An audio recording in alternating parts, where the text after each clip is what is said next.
Bangladesh Bharat match মানেই যেন বাড়তি উন্মাদনা। এই দুই দলের খেলা মাঠে গড়াবে আর তর্ক বিতর্ক হবে না, এ যেন হতেই পারে না।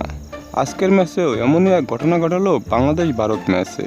তর্কে জড়ালো লিটন ও ঋষভ পান্ত। এ বিষয় নিয়ে জোর চর্চা চলছে সোশ্যাল মিডিয়ায়। তবে কি হয়েছিল তখন, এ বিষয়টি অনেকেরই জানা নেই। চলুন এ বিষয়ে বিস্তারিত জেনে নেওয়া যাক। ঘটনাটি ঘটে ইনিংসের 15তম ওভারে। এ সময় 3 উইকেটে 59 রানে ব্যাটিং করছিলেন ভারত। স্ট্রাইক প্রান্তে থাকা জয়সওয়ালের বিরুদ্ধে বল করছিলেন বাংলাদেশি পেসার তাসকিন আহমেদ। তাসকিন আহমেদের করা গুড লেন্থের বলটি রক্ষণাত্মক ভঙ্গিতে খেলে গ্যালারিতে পাঠিয়ে দেন জয়সওয়াল। তবে বলটি রান নিতে চেয়েছিলেন ঋষভ পান্ত, কিন্তু বলটি ফিল্ডারের হাতে থাকায় তাকে ফিরিয়ে দেন জয়সওয়াল। এমন সময় বলটিকে ধরে বাংলাদেশি এক ফিল্ডার ঋষভ পান্তের দিকে ছুড়ে মারে, যে কারণে বলটি ঋষভ পান্তের পায়ে লেগে অন্যদিকে চলে যায়। তো সেই মুহূর্তে ঋষভ পান্ত ও জয়সওয়াল মিলে রান নিয়ে নেন, যে কারণে লিটন দাস ক্ষুব্ধ হয়ে পান্তের সাথে তর্কে বিতর্কে জড়িয়ে পড়েন।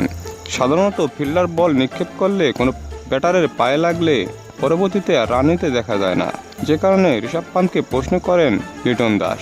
তবে পাল্টা প্রশ্ন ছুড়ে দেয় ঋষভ পান্ত। তিনি বলেন, তোমাদের ফিল্ডার কেন আমার দিকে বল ছুড়ে মারল?